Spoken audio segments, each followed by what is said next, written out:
RNA therapeutics have the potential to treat rare diseases unlike any previous medicine. Antisense oligonucleotides and other targeted therapies can offer personalized therapeutics to people living with conditions or diseases caused by genetic mutations. But just how does this work, and what do we still need to learn for these therapeutics to be most effective? On this episode of RNA Insights, we talk with Dr. Tamar Grossman about her years of experience with ASOs and rare diseases, how it is navigating multiple roles at once, and how new technologies are expediting the process of developing individualized RNA based treatments. Welcome to RNA Insights.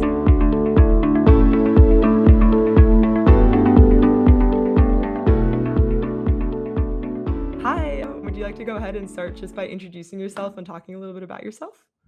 Of course. Hi. So nice to meet you. Great to have this opportunity to talk about my career and RNA, my favorite topic in the world. I'm Tamar Grossman. I'm the CEO and co founder of La Jolla Labs. I have 2 decades of experience developing RNA therapeutics in multiple modalities and in multiple companies, including La Jolla Labs, a startup company, J&J, a big pharma, but also a mid-size like Ionis and Arcturus Therapeutics. So looking forward to the discussion. Yeah, great. Thanks again for meeting with me today. I'm really excited for this interview. To get started, just kind of talking about how you got to where you are, how did you decide to pursue biology initially? And with that, did you always expect to kind of go the microbiology, RNA, pharmaceutical route? That's an interesting question. Actually, I was always fascinated by nature. And I remember as a little girl, my parents and my uncles and aunts and cousins, I was the first grandkids. So everybody wanted to kind of like expose me to the world. And they were reading encyclopedias to me and showing me around.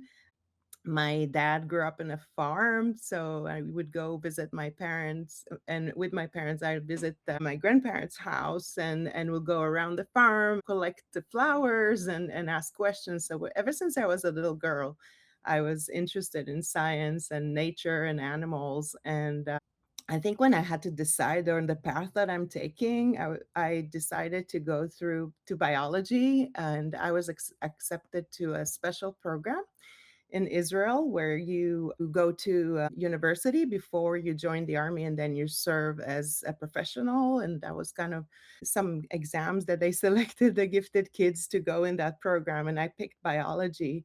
And I ended up going to study life sciences at Tel Aviv University and was fascinated by the biology, by genetics especially. And went ahead and did my PhD in biochemistry and asking questions about neuroscience and the genetics of new disease and identifying new genes and discovering kind of mechanisms of channels and transporters. And that's kind of how I got into the space. But I think through my postdoc, I asked the questions on how does this apply? How those the science and the genetics and all the biochemistry that I learned, how does this apply for genetic diseases?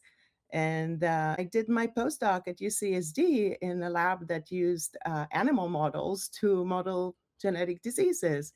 And I discovered mechanisms for genetic diseases like Down syndrome, identifying the pathway and the reason for the different manifestation of disease, basically kind of correlating genotype to phenotype. In the show notes, I've linked to Grossman's paper identifying the two genes that cause congenital heart defects associated with Down syndrome. It's entitled Overexpression of DSCAM and COL6A2 Cooperatively Generates Congenital Heart Defects. And that's how it end up in the biology and genetic disease. And the path from there, I was really interested in taking this forward into academia and have my own lab and do the research and continue to decipher genetic diseases. But I was recruited to ISIS, which was ISIS at the time. Now it's Ionis. They had to change their name. And that was my first job at the industry. And there I really realized that you can do the research, you can publish, you can identify mechanism genes and also develop therapeutics, which was really appealing. So that's kind of how I started my career in industry. Cool. How did you feel when you made that transition from academia to industry? Because it sounds like it sort of presented itself to you and you took that opportunity. Were you nervous or excited or some Oh, combination? I was at the time, it was many, many years ago, and at that time, people thought that if you go to the industry, you sell your soul to the devil, this is the dark side. So, I was really conflicted, and, the recruiter kept kind of calling and trying, and I said, "No, I'm not interested, I'm going to academia, I already have job talk," 'cause so he was like, "Just do it as a job talk, you know, there are really smart people there, you should go." And I thought, "Oh, well, okay, I'll do it." And I went to Ionis and gave a presentation to the team of executive and researchers there and presented my postdoc work. And I was stunned. It was like, wow, you know, the questions that I got were pretty amazing compared to questions I got all over the world when I presented in scientific meeting. It was very comparable. Sometimes they were more thorough and showed a lot of scientific rigor that I was looking for. So I was like, wow, I can work with these people. This is pretty cool. But I couldn't make that decision of leaving academia completely. So I ended up being a visiting professor at UCSD for like, I think 5 or 6 years in parallel to taking my first job at Ionis and leading drug discovery there. And then after I think the 5 years, I was like, well, I think I'm okay. I'll stay in an industry. I published a lot of papers at that time. I discovered novel mechanism. I had drugs developed and going to the clinic, and I'm like, oh, okay, I can do this. It's okay to part from academia, still be connected, but and then I dropped that UCSD position. Fair. I can imagine that was probably a very, very busy time, but makes for a smoother transition perhaps. Do you mind talking a little bit more about some of this early research that you did at Ionis? I know you were mentioning some novel mechanisms and publishing lots of papers. I've linked to a list of Grossman's publications in the show notes. Note, this list associates Grossman with a previous role, not her current role as CEO of La Jolla Labs. Yeah, sure. I joined when they had the first deal with, I think it was GSK, but that changed a lot after. And they wanted to decipher mechanisms for and bring some drugs to the clinic in different rare disease and also broader indications. So I was joined through that collaboration. And I was leading a program of finding mechanism for complement factor B that is a potential target for multiple different diseases. And I was able to show that the origin of the circulating factor B is from the liver. And that could be beneficial for an eye disease by treating systemically. So that was very novel. And I published a couple of articles. The drug was acquired, and now it's in clinical trials in phase 2. And it's all based on the systemic administration of the ASO for treatment of AMD, but also that was an expansion for other indication, including IgA nephropathy, which is a renal disease, and that could also be beneficial for many other diseases where complement. So that was something I was very excited about, and now I'm very proud of because not every scientist get the opportunity to take drugs from concept all the way to the clinic and see the drugs really treating patients that have unmet. You can access Grossman's initial paper and clinical trial phase 1 data on factor B's potential to treat eye disease in the show notes. The two papers are called Reduction in Ocular Complement Factor B Protein in Mice and Monkeys by Systemic Administration of Factor B Antisense Oligonucleotide and Inhibiting the Alternative Pathway of Complement by Reducing Systemic Complement Factor B. Randomized, double blind, placebo controlled phase 1 studies with surfaxersin. In addition to that, I worked on multiple different rare disease programs. I was really given the freedom to start collaboration, to bring new ideas. I had a think tank kind of initiative, and we, with a team, brought novel kind of targets and diseases and started working on them. One important programs that I'm very proud of is a program for childhood epilepsy called Lafora disease. This disease affects children at their teenage years. They have developed normally, and then they start declining with serious seizures and getting to a point when they're kind of bedbound and progress rapidly until their death within 5 years. Very severe disease. And I met an investigator at the conference, and he presented the disease and the mechanism. And then after the conference, I came and told him, you know what? I think I know how we can cure this disease. We just have to stop that glycogen synthesis, and there's a target. Why don't we start working together? I'll bring it to Ionis, see if they let me support you and start this proof of concept. Make a long story short, it worked amazingly and really cleared those aggregates in the neurons. And really, when we did all the studies in the animal models, it cured the mice and they stopped seizures and they stopped the dysfunction of the neurons. And the drug was progressing, and we've identified the drug candidate for that. And now the drug is in a compassionate use trial, and it's starting to treat patients with Lafora disease to save their lives. I'm very excited about it. I've linked to Grossman's paper GYS1 Antisense Therapy Rescues Neuropathological Basis of Murine Lafora Disease in the show notes. There are some challenges with taking that forward, and there's some partnership involved with that. And I was not at Ionis at the time that kind of progressed, but I'm very proud of this accomplishment and the fact that the drug and the idea that I came up with at the conference with that investigator really materialized into a drug that's treating children. That's fantastic. Like you mentioned, it's very cool to see something go from an idea all the way to treating people because ultimately, with therapeutics, that's the North Star. That's the main goal, right? To treat people. And I feel like it takes sometimes so long to get there that it's really refreshing to actually see it happen. Just in general, in case our listeners don't know, or just to kind of bring everybody up to the same level, do you mind explaining how some of these therapeutics work specifically maybe in ASO and how RNA targeting, how it finds where it's supposed to bind to block genes and how that process works? Sure. So at Ionis, and the drugs that I developed there were ASO focused therapeutics. And the drugs is basically oligonucleotide containing about 20 nucleotides that some of them are modified. The core mechanism is based on the DNA core of the molecule. So they're called gapmers because they have the core DNA chemistries, but also wings that are modified with the sugars.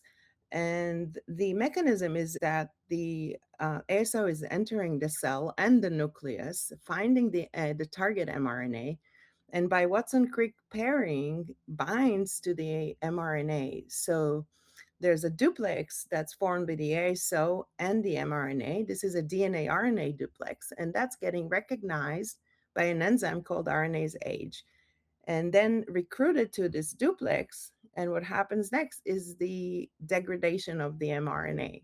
So basically, this is a mechanism to eliminate the mRNA and eliminate the protein expression. So this is the dogma and the mechanism that is used routinely for ASO drugs. But there are other mechanisms in which the oligonucleotide could modify the expression of the target mRNA.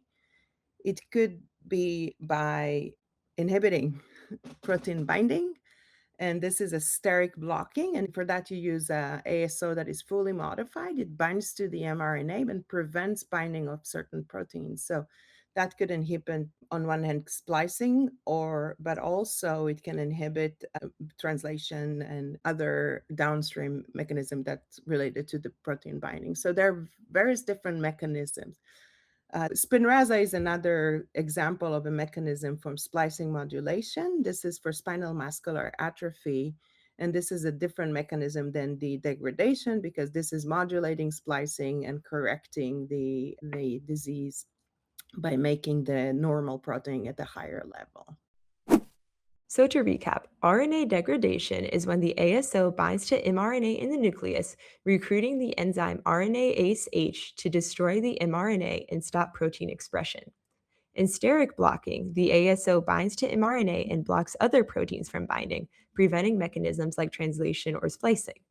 ASOs can also bind to pre mRNA for splicing modulation and guide the cell to make a functional protein by including and excluding certain exons. This is what the drug Spinraza does.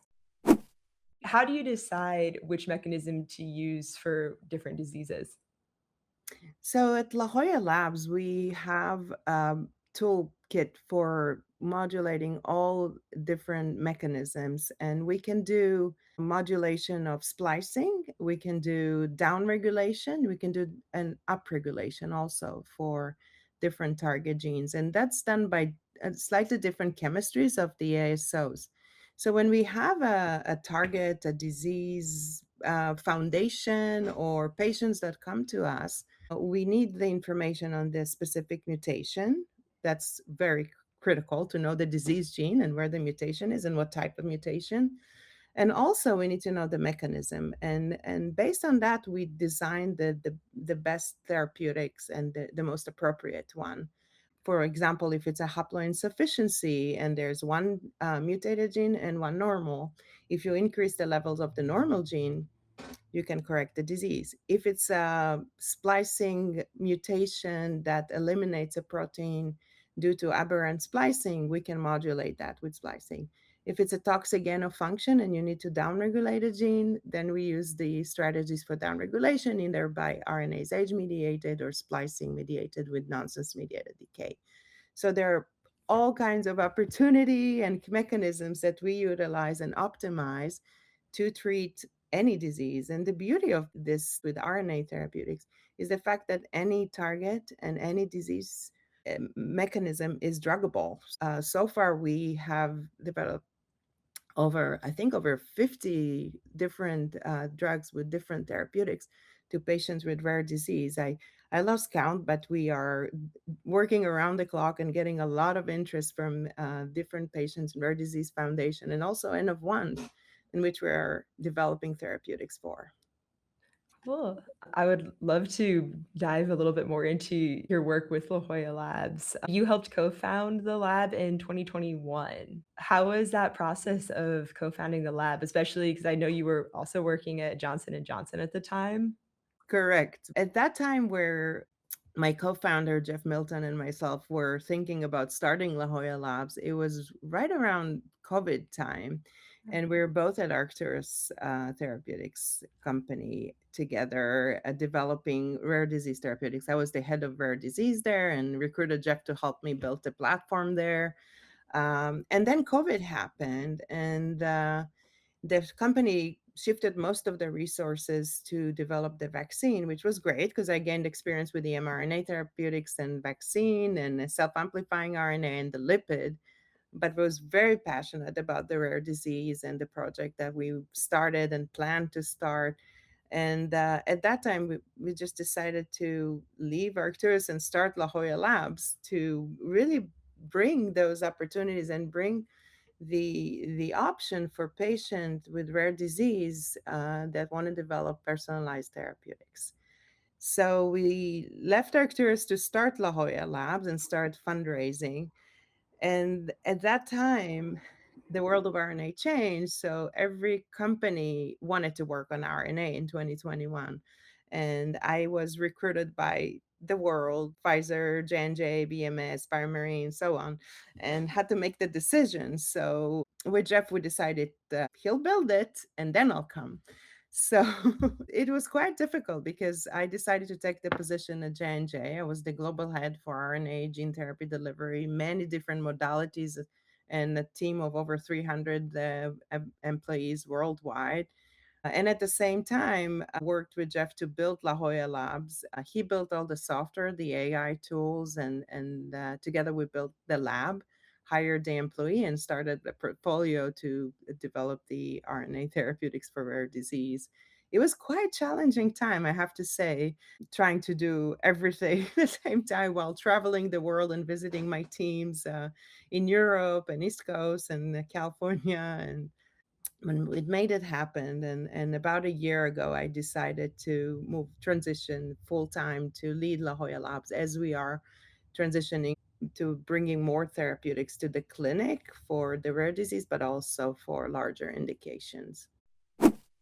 I've linked to La Jolla Labs website in the show notes.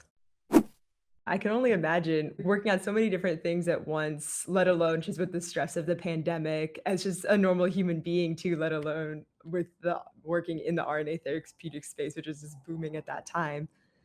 You mentioned that you have fully transitioned to La Jolla Labs. Do you mind talking a little bit more about what a day in a life looks like for you now and what you're doing at the labs? Sure. I mean, we're a very small company and we're very lean. And when you work in a startup, you're wearing a lot of hats, and I have to look at data, which I love, with my scientists to evaluate kind of like results and think of next steps. I sit in meetings with patients and families and foundations to talk about the science, to talk about strategies. I also do the fundraising and meeting with investors, and also strategic partnership that we are working on right now with some companies. Yeah, I think it's quite busy, but I enjoy it very much because it's very diverse and I love working with my team. It's like a team of the best scientists I've worked with throughout my career. We are so small that it's just really fun to interact. I mean, when you have a team of 300 employees, as much as I try to connect with each and every one on a personal basis, it was hard. But at a team of less than 10, you can really do that and support everyone and be there for them whenever they need, and jump on calls and meet in person if needed. And we have labs that are located actually not in La Jolla. We started in La Jolla. We are located in El Cajon, which is like 20 minutes from La Jolla, but we built it from scratch. We are the only biotech company in El Cajon. So that's exciting. And we have a beautiful space and labs, and it's the reverse commute. So it's easy. And I love going to the office and meeting with the team. We have once a week to like lab meeting where we talk about data, and we have a project focused meeting because we support a lot of foundation, a lot of projects. We kind of evaluate and get updates on all that. But we really work well as one coherent team.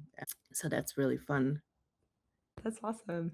You've mentioned that you will support and partner with some other foundations and groups. Are you able to elaborate on that at all? I know. Actually, because we're working with foundation and rare disease patients, it's a very personalized kind of approach. We keep everything confidential regarding the patient, the genetic data, the health records, and all the information that's related to the patient, but we work closely with them to develop the therapeutics. We always have to have a clinician on board to enable dosing the patient. Most of the diseases that we work on are neurodegenerative diseases, pediatric diseases, and the drugs administered by intrathecal injection. So you have to have a trained physician that will enable this therapeutics to get to the patient. The path to an N of one in a rare disease is fast, and it's accelerated compared to other drug discovery because of the regulatory guidelines. So we have taken drugs to the patients in a record timeline of less than a year, from finding the mutation, sequencing the disease gene, and developing the therapeutics, testing it in the patient fibroblast, and taking it to tox studies, and from that on to the patient. So we have a couple of examples that we've done that with patients that have rare disease. That was in partnership with foundations. N of 1 trials are individualized clinical trials that focus on a single patient living with a rare disease. You can learn more about this type of trial in the show notes from the article, The N of 1 Clinical Trial, the ultimate strategy for individualizing medicine. But we also developed our own therapeutics with help and partnership of organizations like Illumina and Danaher that were kindly providing resources for us to take our therapeutics forward. And we were able to develop a therapeutics for an ALS patient with a rare mutation in a record timeline. Again, it was 6 months from this sequencing the mutation to really having it dosed to the patient. The patient will be dosed in the next week or so. So we're ready to go. We're very excited. Very exciting time for us. The patient was dosed soon after this podcast was recorded. I've linked the press release about the dosing of the custom ASO in the show notes. Yeah, that is great to hear. Why do you think is it that these rare disease therapeutics are so much quicker to turn around from initial finding the correct gene to target to dosing a patient? Well, I think one advantage with the RNA therapeutics is that you can direct it to the disease gene. So this is a very precise, specific, and personalized medicine. And the other aspect of the speed that we can take drugs forward is the fact that we are adhering to the regulatory path that was written by the FDA on how to take a drug forward. So, if you have to take a drug for a broader population forward, you will need to do at least two species tox studies, which will take millions of dollars and over a year or two to just complete the tox package. With a rare disease and an N of one approach, one tox study in a rat will be sufficient. So, in a couple of months, you'll be able to complete the tox package and move forward for an IND and dose the patient. So, those regulatory and those pathways are actually enabling the accelerated path. And this is thanks to patients and foundation that work closely with the FDA to really put together a guideline to accelerate the process. Cool. That makes total sense. One thing I saw when I was poking around on the lab's website was the precision therapeutic software tools. It seems like it uses AI and machine learning to help expedite the process as well. Do you mind talking about that a little bit and how you use machine learning in your work? Sure. So the precision medicine tools that we developed at La Jolla Labs are tools for RNA design. So basically, you use them to design all kinds of mechanism, either the degradative mechanisms that we talked about, but also the splicing. We have AI models to predict splicing and help to define the regions in which you will design the oligos. And the advantage of that is that, for example, Spinraza that we talked about earlier, the spinal muscular atrophy drug developed by Ionis, to identify the splicing modulator, there were over 600 ASOs that were screened in order to find the one that generated the best profile for the splicing and also safety. When we put the Spinraza gene, the SMA one and two, into our software and tools, in a couple of clicks, we're able to find 20 oligos, and among them was Spinraza. And that was in a couple of clicks and 20 oligos that could have been done in weeks to get the candidate. This process took Ionis 10 years. So that gives you the power and really illustrate the power of the AI tools and the algorithm that enable us to do an efficient design. In addition to that, we have this is the most comprehensive software package for RNA design. It has tools that are predicting off targets and also patent landscape and secondary structure, RNA binding protein. So it's very comprehensive. So when you do your design, at the same time that you're designing, you can look for off targets, you can look for IP and see if the sequences have freedom to operate or not. And that really helps you kind of narrow it down. So you end up with a smaller number of ASO to screen, which makes it very efficient and cost effective. And that has been a pretty successful path for us. And we get close to 100% success rate when we're screening for ASO to different targets and with different mechanisms. Wow. I feel like it's just a testament to how technology is changing an already rapidly evolving field. It's cool to see. Kind of in that idea of rapidly evolving, taking a step back and looking at your career overall, what do you think are some of the biggest changes that have made really big strides in the RNA therapeutic field? Well, the past couple of years has been very exciting. I mean, from COVID all the way to where we are now, I think there've been really significant progress.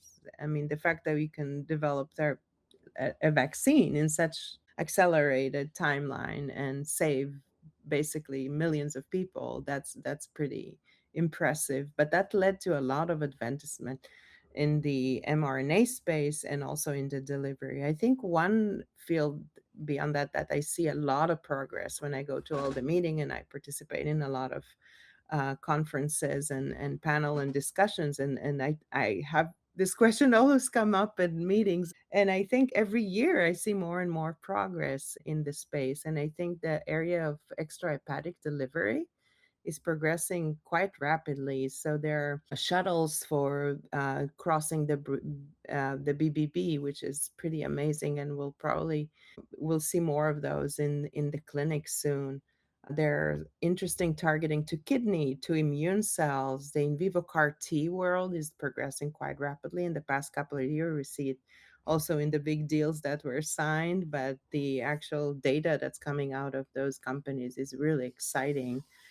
So there's a lot of progress in the delivery space, but also in the technology and the mechanism for RNA. I think the base editing, ADAR editing, and CRISPR that's been at early stages and really in more of an academic environment. Now it's really taking a significant part of those advancements because you can see some of those getting into the clinic, some successes that are leading, and I think that will probably be the future because if you can do correction and with a single administration, that will probably be something that will be very attractive, especially for the rare disease and genetic disease space. It's really cool to see it happening. For my final questions here, I always like to ask people first off, what is the most challenging part of your career? Well, being a first time woman CEO is quite challenging, and I think throughout my career, I saw and I witnessed the fact that the diversity was not really existent, and the majority of executive leaders and executive positions and board members and so on are men. And I think we should all strive. And I'm very active in this space with Women in Bio, the CEO Sisterhood, Female Founder and other activities to really help advance and promote women in the boardroom, promote women as leaders and as CEOs and founders. And we're making progress, but it's very slow. So one of the challenges is really to have a voice as a woman in a room full of very dominant men, and it was a process to really kind of get my voice and be confident to speak up and be present in these discussions. I think it's very important to continue and educate and work with the next generation to promote that, to promote this confidence and the fact that women can take any job and do anything they want, especially in the science world and STEM. I've linked to Women in Bio, CEO Sisterhood, and Female Founders Fund in the show notes. Ah, no, I love it. I agree. And then my final question here, what is your favorite part of your career? My favorite part of my career is the fact that I was able to accomplish a lot and take drugs from a concept all the way to the clinic. And I really enjoy working with the patients and the families and being there for them because there have been most of the patients that reach out to La Jolla Labs been rejected by many different companies and organizations, and we're like their last hope. Giovanni, the patient that has ALS, was rejected by all the companies. We were last hope. He was even considering assisted suicide because his condition was progressing quite rapidly and he had no hope until he met us. And we've decided to accelerate the process, talk to everybody we know in the space to help him. And now he's going to get the medicine and he's going to get the drug that was developed specifically for him. So these are the parts that I enjoy, Mark. This is why I wake up in the morning and I work long hours, long days, but I enjoy it. I enjoy meeting with everyone and helping, the foundations and the patients out there. Yeah, thank you so much for what you do because it is so important. You're changing people's lives, you're saving people's lives. So, on behalf of everybody, thank you. Thanks for having me.